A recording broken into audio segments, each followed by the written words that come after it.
మెదక్ అభ్యర్థి నామినేషన్ ర్యాలీలో ముఖ్యమంత్రి రేవంత్ రెడ్డి.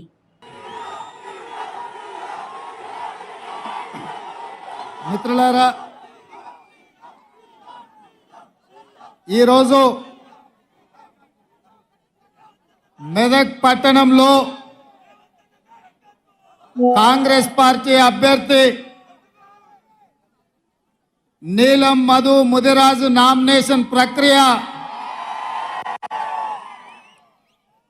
మెదక్ శాసనసభ్యుడు యువమిత్రుడు రోహిత్ అధ్యక్షతన ఏర్పాటు చేసిన ఈ భారీ బహిరంగ సభలో ముఖ్య అతిథులుగా పెద్దలు మా అన్న దామోదర్ రాజ నరసింహ గారు, మా సోదరిమణి కొండ సురేఖ గారు, మా మిత్రుడు పొంగులేటి శ్రీనివాసరెడ్డి గారు, మీ అందరి అభిమాన నాయకుడు జగ్గారెడ్డి గారు, మా మిత్రుడు నాకు అత్యంత సన్నిహితుడు మైనంపల్లి హనుమంతరావు గారు, దుబ్బాక నుంచి చెరుకు శ్రీనివాసరెడ్డి గారు, నర్సాపూర్ నుంచి ఆవుల రాజిరెడ్డి మదన్ రెడ్డి గారు, గజ్వెల్ నుంచి నర్సారెడ్డి గారు, అదేవిధంగా ఈరోజు అదేవిధంగా పటాన్ చెరువు నుంచి తాట శ్రీనివాస్ గౌడ్ గారు, చాలామంది జిల్లాలో ఉండే నాయకులు, రాష్ట్ర స్థాయి నాయకులు, జిల్లా పార్టీ నాయకులు, మండల పార్టీ నాయకులు, గ్రామ శాఖ అధ్యక్షులు, ప్రాణ సమానులైన కాంగ్రెస్ పార్టీ కార్యకర్తలందరూ వేలాదిగా, ముఖ్యంగా మా ఆడబిడ్డలు ఎర్రటెండకు మండు టెండలో మాడ బగులుతున్నా నీలం మధును ఆశీర్వాదాన్ని చేసిన మా ఆడబిడ్డలందరికీ కూడా మనస్ఫూర్తిగా ధన్యవాదాలు, అభినందనలు తెలియజేస్తున్నా. మిత్రులారా, ఈ మెదక్ గడ్డ మీద ఈ ఛత్రపతి శివాజీ సాక్షిగా శాసనసభ ఎన్నికలలో ఏఐసిసి అధ్యక్షుడు మల్లికార్జున్ ఖర్గే గారు, నేను మైనంపల్లి హనుమంతన్న ఇక్కడికి వచ్చి మా యువమిత్రుడు రోహిత్ నామినేషన్ ఎప్పుడైతే ఏపించినామో ఈ రోజు కూడా మళ్ళా ఇక్కడి నుంచే ఈ ఛత్రపతి శివాజీ సాక్షిగా మేమందరం వచ్చి నీలం మధు నామినేషన్ ఇక్కడ ఏపిస్తుంటే వేలాదిగా మీరు వచ్చి అండగా నిలబడి ఒక బలహీన వర్గాల బిడ్డను మెదకు గడ్డ మీద గెలిపించడానికి మీ ఉత్సాహం, మీ ఊపు నాకెంతో సంతోషాన్ని, నమ్మకాన్ని కలిగించిందని నేను తెలియజేస్తున్నా. మిత్రులారా, ఈ మెదగడ్డకు ఒక చరిత్ర ఉన్నది. ఈ దేశంలోనే కాంగ్రెస్ పార్టీ కష్టాలలో ఉన్నప్పుడు ఇందిరాగాంధీ గారికి 1980లో మీరు అండగా నిలబడి ఈ మెదక్ గడ్డ మీద మూడు రంగుల జెండాను ఎగరేసి ఇందిరమ్మని గెలిపిస్తే ఈ దేశానికే ఇందిరమ్మ ప్రధానమంత్రి అయి ఈ మెదక్ ప్రాంతానికి బిహెచ్ఎల్ తీసుకొచ్చింది, బీడీఎల్ తీసుకొచ్చింది, ఐడిపిఎల్ తీసుకొచ్చింది, ఇక్రిసాట్ లాంటి పరిశ్రమలు తీసుకొచ్చింది. ఆ పరిశ్రమలు రాబట్టి ఈ మెదక్ ప్రాంతం ఆనాడు కరువు కాటకాలతో ఇక్కడి రైతులు అల్లాడుతుంటే లక్షలాది ఉద్యోగాలు ఈ ప్రాంతానికి వచ్చి ఉద్యోగ ఉపాధి అవకాశాలు పెరిగి ఈ ప్రాంతం దేశంలోనే అభివృద్ధి చెంది ఇవాళ ఈ మెదక్ ప్రాంతం దేశం నలుమూల నుంచి కార్మికులు ఇక్కడికి వచ్చి ఉద్యోగ ఉపాధి అవకాశాలు పొందుతున్నారు. ఇవాళ దేశంలో ఏ రాష్ట్రం వాళ్ళైనా, బెంగాల్ కావచ్చు, బీహార్ కావచ్చు, ఉత్తరప్రదేశ్ కావచ్చు, రాజస్థాన్ కావచ్చు, మధ్యప్రదేశ్ కావచ్చు, ఛత్తీస్గఢ్ కావచ్చు, జార్ఖండ్ కావచ్చు, మహారాష్ట్ర కావచ్చు, కర్ణాటక కావచ్చు, తమిళనాడు కావచ్చు, కేరళ కావచ్చు, ఆంధ్రప్రదేశ్ నుంచి వచ్చిన సోదరులు కావచ్చు, ఇవాళ ఎవరైనా బ్రతకడానికి తెలంగాణ రాష్ట్రానికి వస్తున్నారు అని అంటే ఆశ్రయం ఇచ్చి హక్కున చేర్చుకున్నది ఈ మెదకు ప్రజలు, కడుపులో పెట్టి చూసుకొని కాపాడింది ఈ మెదకు ప్రజలని చెప్పి నేను గర్వంగా మాట్లాడుతున్న ఈరోజు. అట్లాంటి మెదకు 1999 నుంచి 2024 వరకు ఈ 25 సంవత్సరాలు భారతీయ జనతా పార్టీ బీఆర్ఎస్ చేతుల్లోనే ఉంది.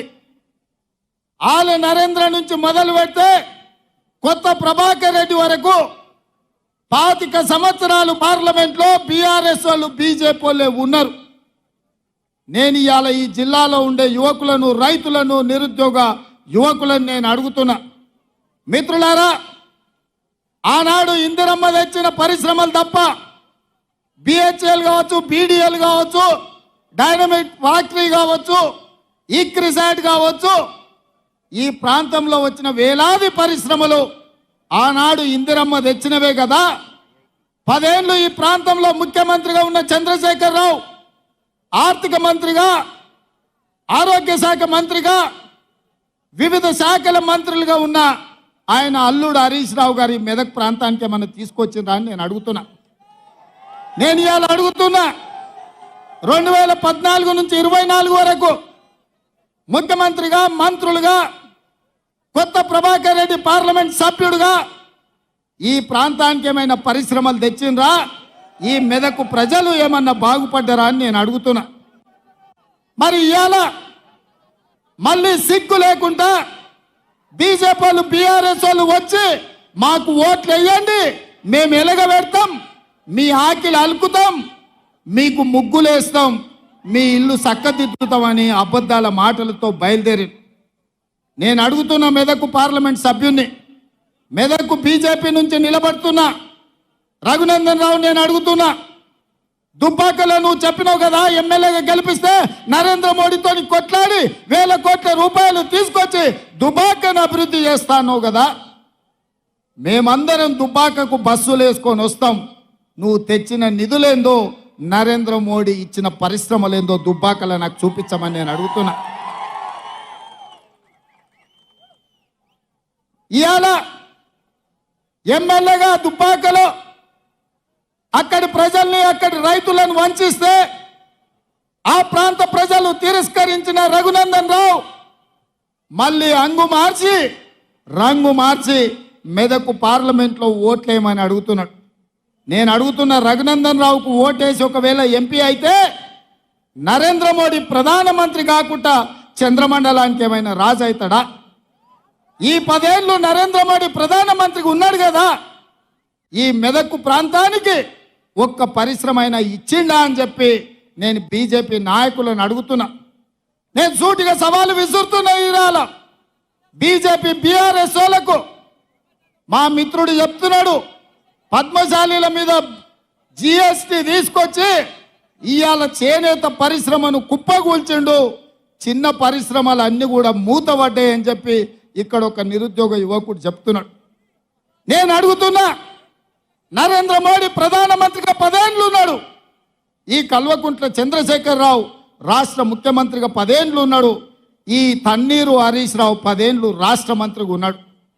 10 ఏళ్ళు అధికారం వెలుగబెట్టిన వీళ్ళు ఈ మెదకు పార్లమెంటు నియోజకవర్గంలో తెచ్చిన పరిశ్రమలెన్ని, ఇచ్చిన ఉద్యోగాలెన్నో లెక్క చెప్పిన తర్వాత మీరు ఓట్లు అడగాలని చెప్పి నేను సవాలు విసురుతున్నా.